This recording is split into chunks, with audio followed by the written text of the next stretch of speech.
Os 10 maiores artilheiros da história da seleção brasileira, de acordo com a CBF.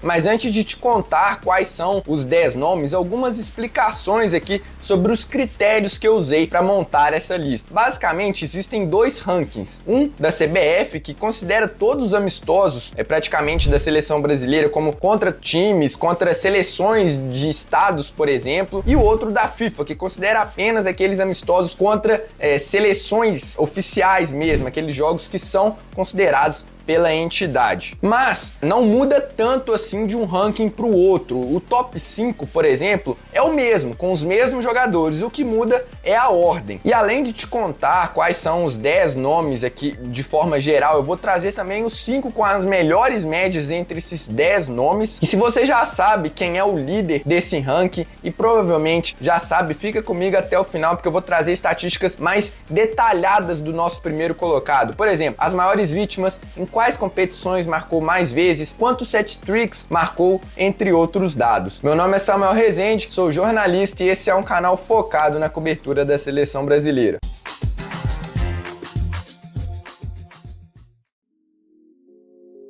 Em 10º lugar, Tostão, com 36 gols em 65 jogos, 1966 a 1972. O Tostão, infelizmente, teve que encerrar a carreira de forma precoce por causa de um problema de visão que o tirou dos gramados. Senão, o número dele aqui poderia ser muito maior, uma média excelente. O Tostão, por exemplo, é o maior artilheiro da história do Cruzeiro, atuou pela seleção brasileira durante apenas 6 anos, encerrou a carreira com 26. Foi um cara que poderia ter entregado muito mais pela seleção brasileira, disputar a Copa de 74, talvez até a de 78, mas infelizmente teve que encerrar a carreira, mas foi um craque, ajudou muito naquela campanha do nosso tricampeonato em 1970, então Tostão é o nosso 10º colocado. O 9º lugar talvez seja o mais desconhecido dessa lista para muitos, Leônidas da Silva, com 37 gols em 37 jogos, uma média incrível de 1 gol por partida. O Leônidas marcou tantos gols assim entre 1932 a 1946, uma longevidade muito grande. Ele participou das Copas de 1934 e 1938. Na de 38, inclusive, ele é o principal nome do Brasil, que chega na semifinal da Copa e é eliminado pela Itália. O Leônidas foi o primeiro grande astro assim do futebol brasileiro, com muito sucesso pelo Flamengo e pelo São Paulo, e o sucesso foi tanto que ele deu até nome ao chocolate diamante negro. Depois eu conto essa história aqui no canal com mais detalhes. Mas o Leônidas, então, é o nosso 9º colocado, uma média incrível de gols, e uma pena que ele não pôde disputar mais uma Copa do Mundo em 1942 por causa da Segunda Guerra Mundial, ou então poderia ter números até mais ampliados pela seleção brasileira. 8º lugar, Bebeto, com 39 gols em 75 jogos entre 1985 a 1998. Bebeto era praticamente um segundo atacante, foi o grande parceiro do Romário na Copa de 94, depois fez parceria com o Ronaldo na Copa de 1998, marcou 3 gols em cada Copa, foi muito importante na campanha do tetracampeonato nosso, uma média também muito boa de gols, defendeu a seleção brasileira por um longo período, que são quase 13 anos de seleção, e portanto fica em 8º lugar. 7º lugar, Rivelino, 43 gols em 75 jogos entre 1965 e 1978. Tem 2 meias aqui nessa lista. Inclusive, vai deixando aí nos comentários quem você acha que é o outro meia que está aqui antes de chegar nele. Daqui a pouquinho a gente chega lá. E o Rivelino é um desses meias. Ele disputou as Copas de 70, 74, 78. Tinha um poder de finalização muito bom com a perna esquerda. Finalizava muito bem de fora da área. Foi um dos grandes craques também, junto com o Tostão, Pelé, Jairzinho, naquele tricampeonato da seleção brasileira. E como meia, para entrar nessa lista e ainda 43 gols em 75 jogos, é um número assim absurdo pro Rivelino, e portanto ele é o nosso 7º colocado.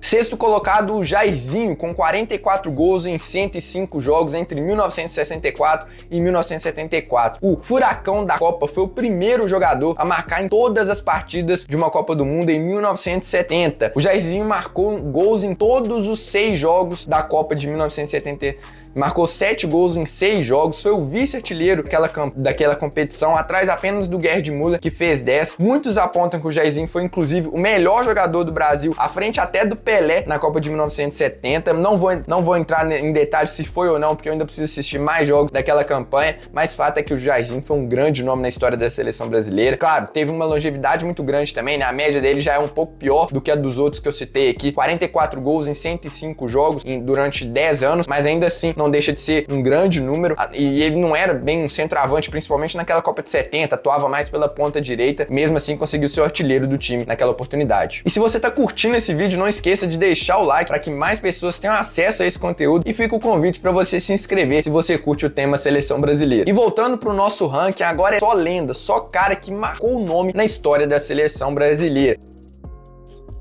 Em quinto lugar, o baixinho Romário, com 56 gols em 74 jogos entre 1987 e 2001. Ele até faz um amistoso de despedida em 2005, mas não vou considerar porque ele não foi convocado entre 2001 e 2005. E, gente, o baixinho dispensa comentários, né? Disputa aí com o Ronaldo para ser o grande 9 na história da seleção brasileira, fazia gol de tudo que é jeito. Não vou falar carregou o time nas costas porque é injusto falar isso naquele time de 1994, mas de fato foi o nosso melhor jogador, decisivo em várias partidas daquela campanha, não chegou a ser artilheiro da Copa e assim, poderia ter tido números mais expressivos pelo Brasil em Copas do Mundo. Em 1990 ele se machuca no começo da Copa, em 1998 ele não vai por uma treta ali com o Zagallo, depois em 2002 o Filipão decide não convocar ele, alegando que o Romário não estava 100%, mas o Romário depois joga antes da Copa começar e mostra que estava. Enfim, o Romário poderia estar ainda mais bem colocado nesse ranking, ainda assim uma média impressionante, 56 gols em 74 jogos, mas assim, em termos de longevidade do que o Romário teve, é uma pena, porque poderia ser facilmente aqui o segundo, terceiro colocado, se tivesse tido mais oportunidades pela seleção brasileira, poderia ter tido um título a mais de 2002, ou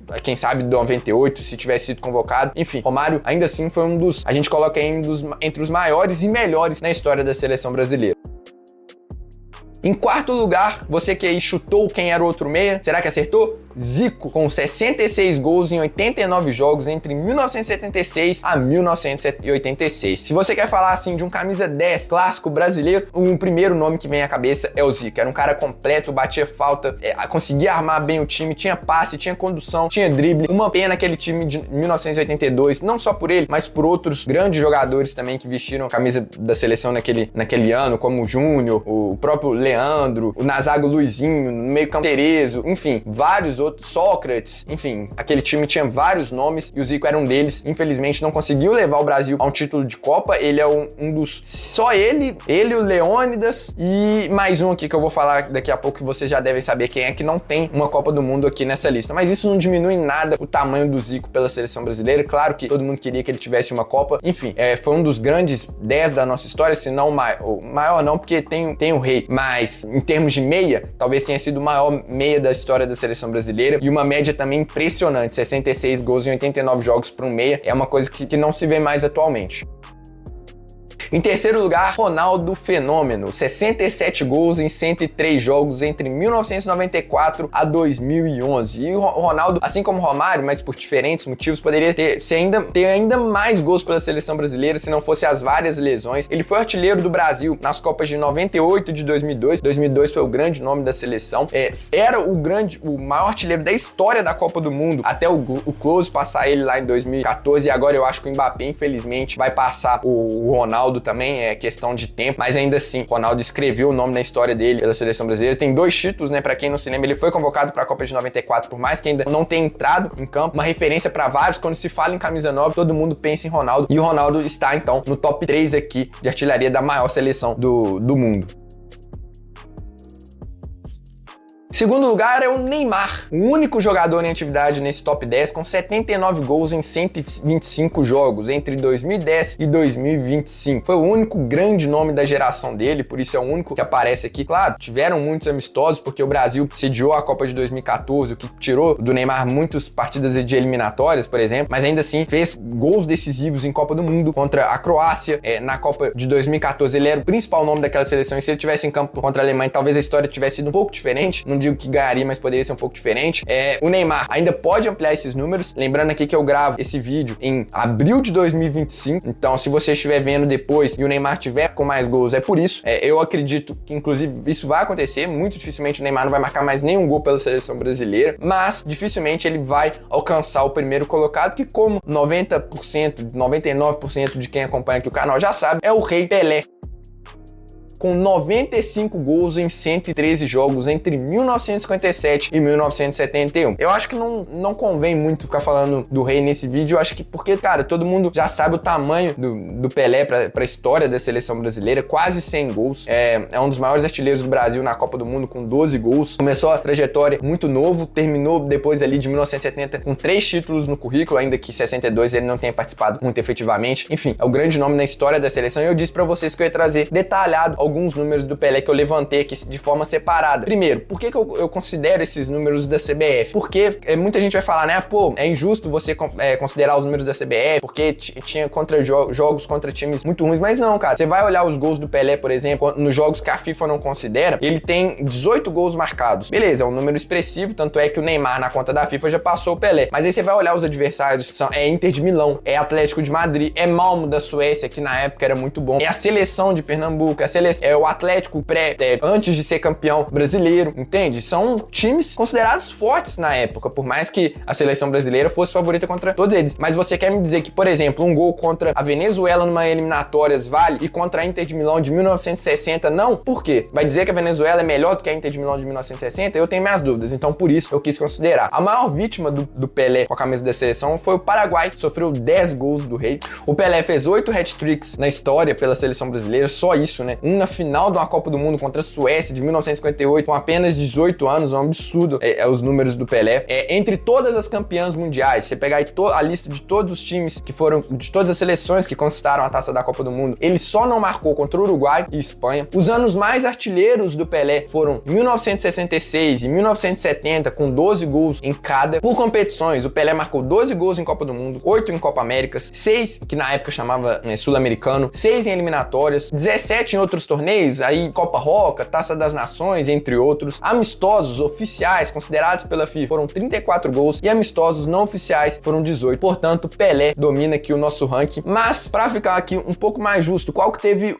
a melhor média? E aí eu trago um ranking aqui apenas considerando esses 10 jogadores aqui, que foram os que tiveram maiores números absolutos. Entre eles, quais tiveram as maiores médias? O primeiro foi o Leônidas, com 1 gol por partida, uma coisa, assim, absurda. Acho que no tempo também facilitava, né? Tinham mais gols naquele período. O segundo é o Pelé, com 0,84 gols por jogo. Em terceiro, o Romário, com 0,76. Em quarto lugar, o Zico, com 0,74. E em quinto lugar, o Ronaldo, com 0,65. Do top 5 geral aqui, só não entrou nessa lista o Neymar, com a subida do Leônidas para a primeira colocação. Se você curtiu esse tema, deixa aí nos comentários sugestões para outros. Por exemplo, os jogadores com mais partidas na história da seleção, jogadores com mais títulos, com os maiores artilheiros na história da Copa do Mundo, da história da Copa América. Deixa aí se você gosta desse tipo de conteúdo, deixa aí nos comentários e, claro, não se esqueça novamente do like aí e da inscrição. Eu fico por aqui, um abraço e até a próxima.